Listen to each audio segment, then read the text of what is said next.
Institute of town planning India ITPI के 72वें वार्षिक सम्मेलन में आज उपस्थित इंस्टीट्यूट के प्रेसिडेंट श्री NK पटेल साहब, हमारे जाने माने इस फील्ड के एक्सपर्ट केशव वर्मा जी, हमारे सहयोगी अधिकारी नितिन गोकरण जी, मंच पर उपस्थित अन्य सम्मानित बंधुगण, आज के इस इनॉग्रल सेशन में उपस्थित देश के जाने माने town planners, academicians, students, practitioners,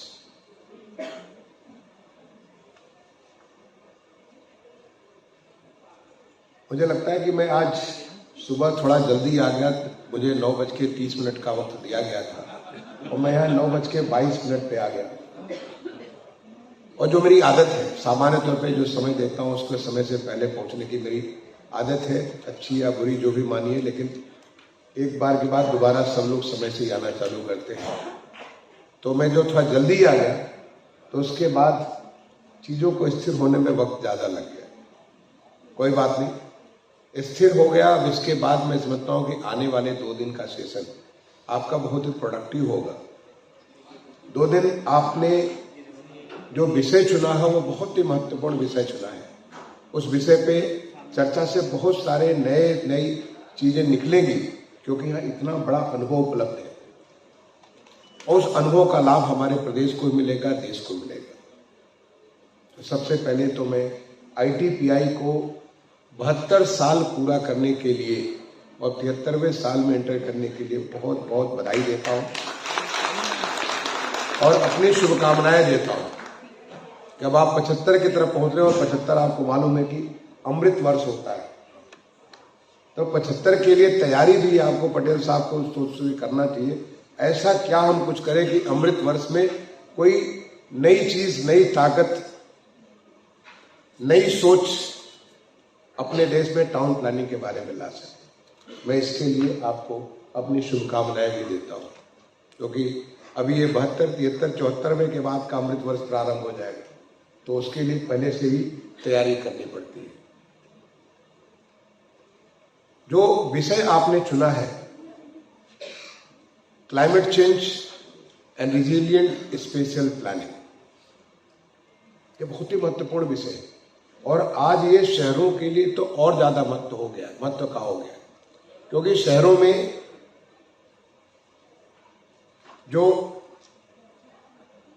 तमाम किस्म के परिवर्तन हो रहे हैं जो कि लोगों की जिंदगी को असर डालते हैं, वो हम सारे लोग अनुभव कर रहे हैं।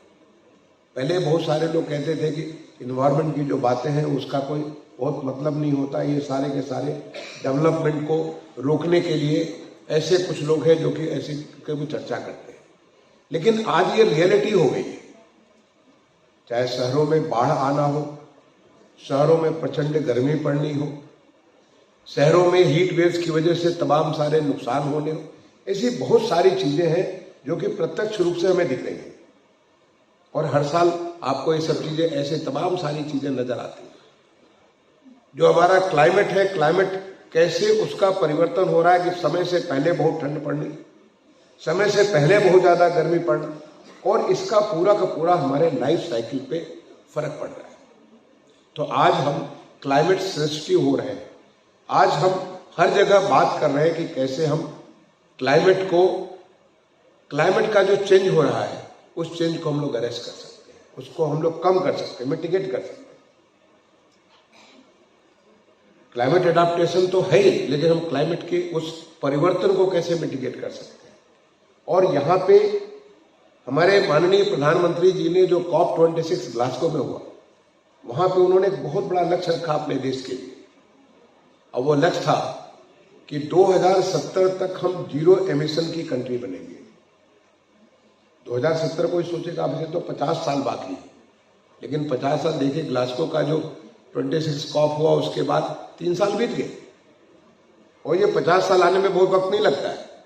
लेकिन खुशी इस बात की है कि आज हमारे देश में इतनी सारी चीजें हो रही हैं, हर फ्रंट में हो रही है, जिसकी वजह से हमें पूरी की पूरी आशा है कि जो माननीय प्रधानमंत्री जी ने जो लक्ष्य रखा है देश के लिए, हम 2070 तक का इंतजार नहीं करेंगे, उसके पहले ही पूरा कर लेंगे।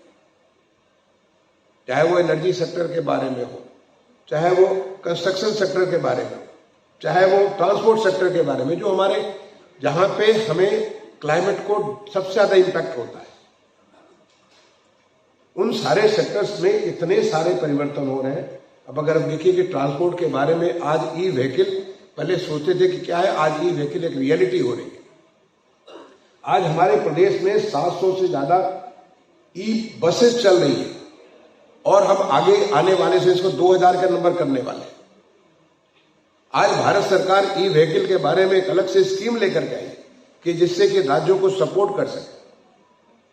आज जिस प्रकार से हमारी एनर्जी सेक्टर के बारे में एनर्जी का मिक्स परिवर्तन हो रहा है, जो हम पहले टोटली फॉसिल फ्यूल के ऊपर डिपेंड करते थे, उसके बियॉन्ड थोड़ा सा हमें हाइड्रो के ऊपर भी हम थे, लेकिन आज हमारा पूरा एनर्जी का मिक्स बदल रहा है।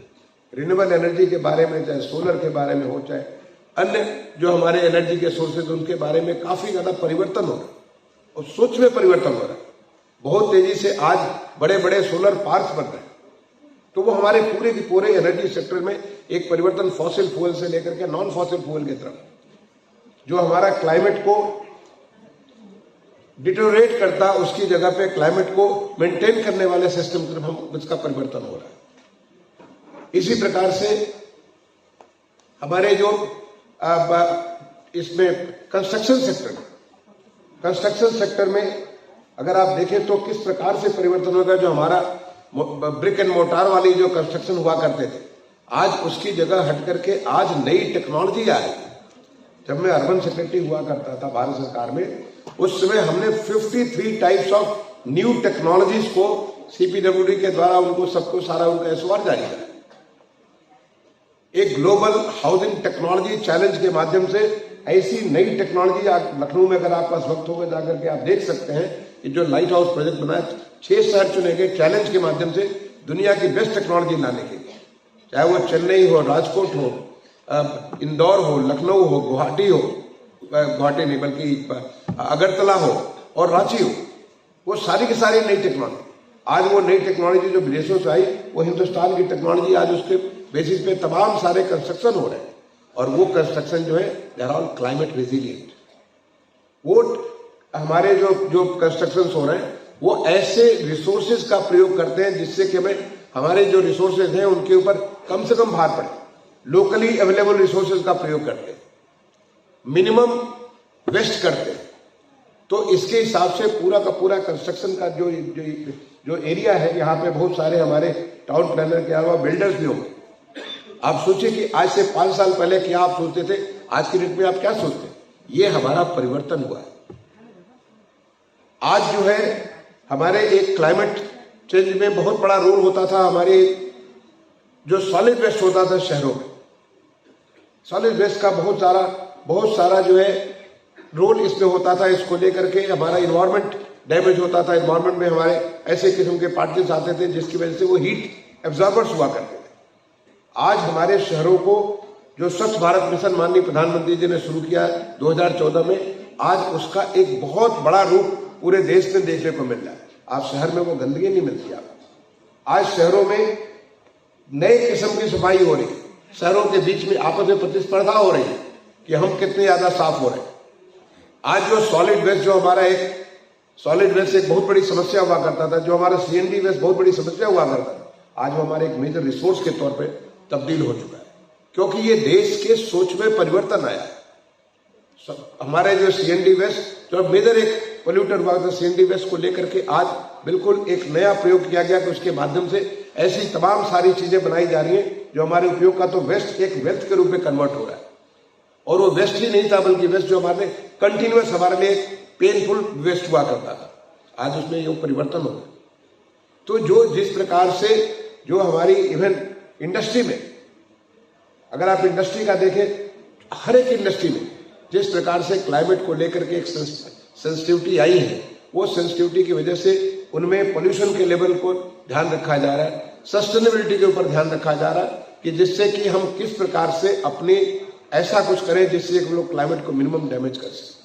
तो ये तो बहुत सारे परिवर्तन आज हो रहे हैं। ऐसे परिवर्तन के बीच में जो टाउन प्लानर्स है, तो टाउन प्लानर्स बहुत बड़ा इंपॉर्टेंट रोल आप लोग अदा करते हैं। तो टाउन प्लानर्स का रोल बहुत ही महत्वपूर्ण हो जाता है। कैसे हम शहरों को बनाएं जो हमारे क्लाइमेट रिजिलियंट सिटीज हो,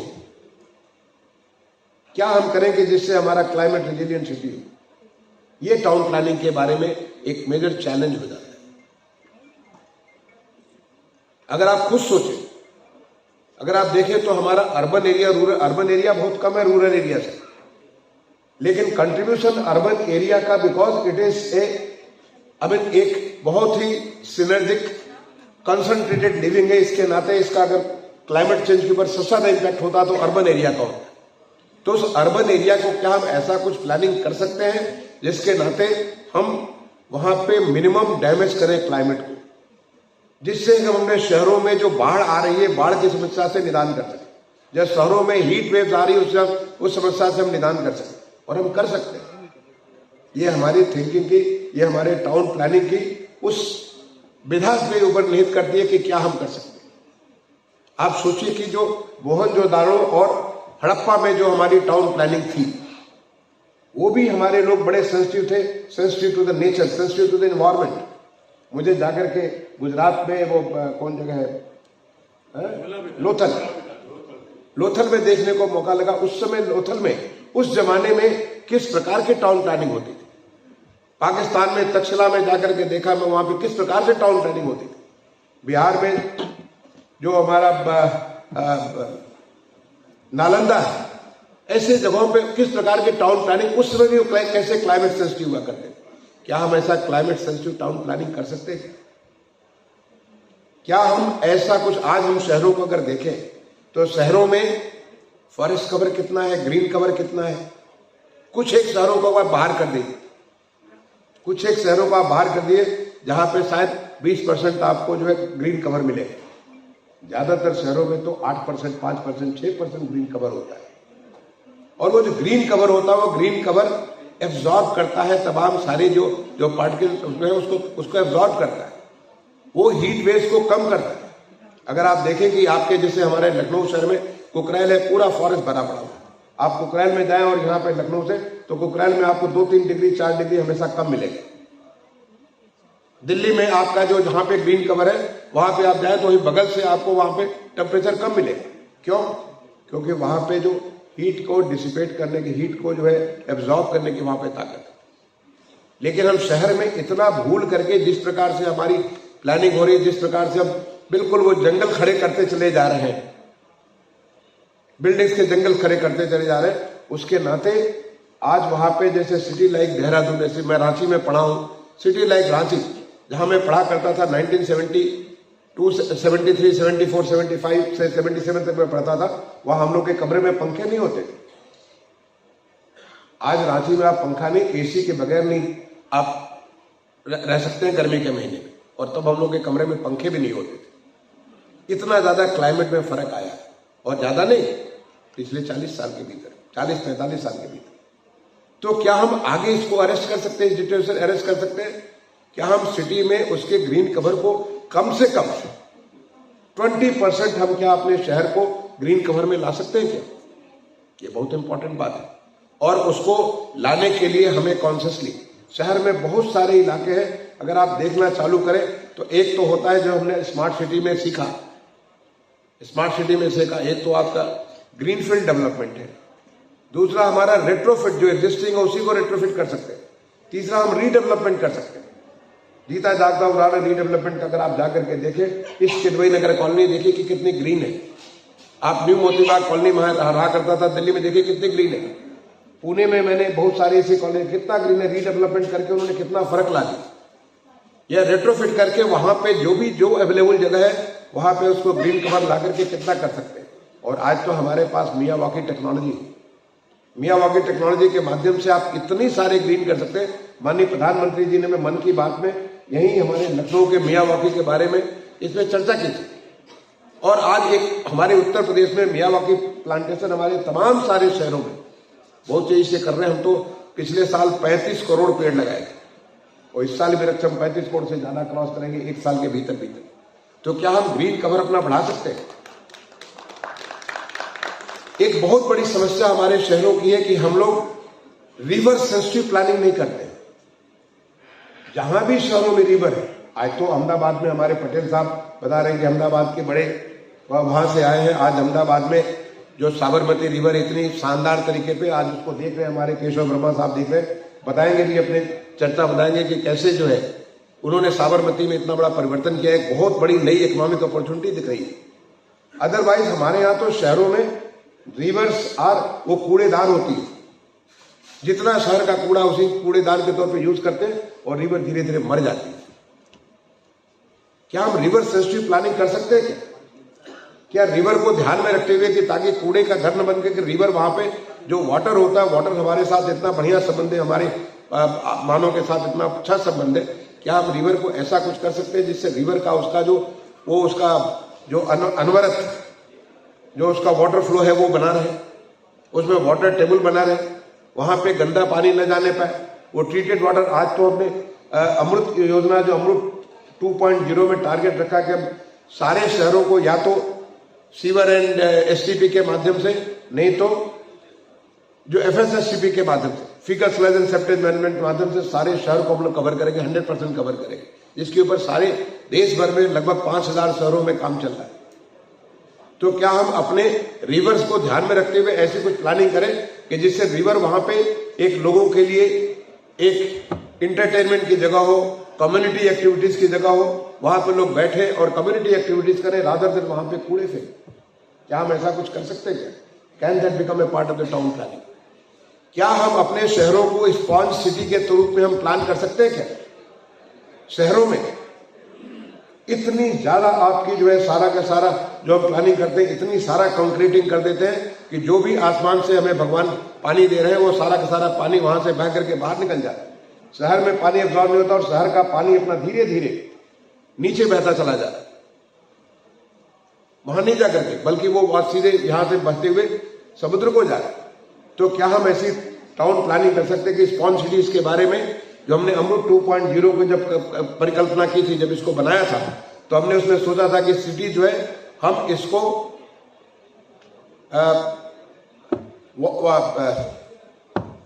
ऐसा शहर बनाएंगे जो कि they will be water safe, ऐसे शहर बनाएंगे जिससे वाटर सिक्योर शहर बनाएंगे। नहीं तो बहुत सारे शहर मर गए बिकॉज वहां पे पानी की कमी आई और मर गए। शहरों में पानी का लेवल नीचे चलता चला जा रहा है और ऐसा वक्त आएगा कि अब पानी निकाल नहीं सकते, क्योंकि नदी भी सूख रही है और दूसरे तरफ वाटर टेबल भी नीचे, सरफेस वाटर भी नहीं है और ग्राउंड वाटर भी नहीं है। तो क्या हम सिटी को, जैसे कि बहुत सारे शहरों में वाटर सिक्योर सिटी आप बना सकते हैं?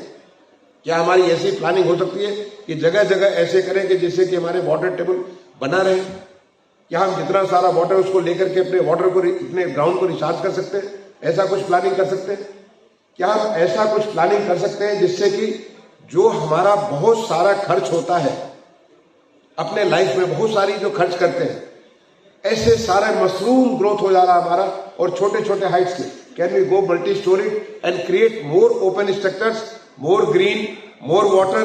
क्या हम इस प्रकार का प्लानिंग कर सकते हैं? क्या बिल्कुल कर सकते हैं। हमारे शहरों को हम ऐसा कुछ प्लान कर सकते हैं जिससे कि जब अगर हाई राइज बिल्डिंग बनाते हैं तो उसके ऊपर मेंटेनेंस कॉस्ट भी बहुत कम हो जाता है। और मेंटेनेंस कॉस्ट में एक चीज होती है एनर्जी का कंजम्पशन बहुत कम हो जाता है। क्या हमारी प्लानिंग ऐसी कुछ हो सकती है?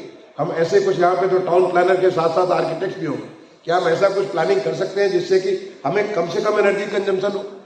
मेनी एग्जाम्पल, बहुत सारे देश भर में, मुझे देश में जाकर के जगह जगह देखने का मौका मिला और ऐसी सारी चीजें हमने देखी कि किस प्रकार से लोगों ने एनर्जी सेंसिटिव उसको अपना पूरा इसका बिल्डिंग प्लान किया हुआ। तो ये जो तमाम सारे जो क्वेश्चंस हैं, ये हमारे ह्यूमन सर्वाइवल के लिए बहुत आवश्यक है, हमारे ह्यूमन रेस के सर्वाइवल के लिए बहुत आवश्यक है। मैं समझता हूं इन विषयों के ऊपर आप बहुत डिटेल में चर्चा करेंगे और चर्चा से बहुत सारी बातें निकलेंगी। ये समय है अमृत काल का, ये समय है is a golden period of Indian history, जहां पे हमारा देश एक विकसित देश बनने के लिए अग्रसित है। ज्यादा नहीं, अगले 23-24 साल में हम एक डेवलप नेशन होंगे, और डेवलप नेशन के लिए डेवलप थॉट्स लाने की आवश्यकता है। डेवलप थॉट्स को ग्राउंड पे उसको उतारने की आवश्यकता है। और ऐसे में institute like which is a think tank, ITPI institute of town planner is a think tank. It is some of so many experience people जो सरकार में, यहां मैं बहुत सारे लोगों को जानता हूं जो सरकार में काम करते थे, बहुत सारे लोगों को जानता हूं जो किसी प्रोफेशनल इंस्टीट्यूट में काम करते थे। इतने सारे एक्सपीरियंस लेकर के हम बैठे हुए हैं। Can we think in terms of how to make our cities resilient to the climate change, and we can do that. जो ऐसे बहुत सारे परिवर्तन हो रहे हैं, उस परिवर्तन तो मैंने तो ये महसूस किया as a secretary urban and housing affairs, मैंने ये महसूस किया कि सभी चीज का क्रक्स टाउन प्लानिंग, जो शहरों की समस्या का घर town planning. A bad planning will make the city live shorter, A good planning will make the city live not longer, but in उसका कोई अंत नहीं हो, वो शहर परमानेंट हो जाएगा।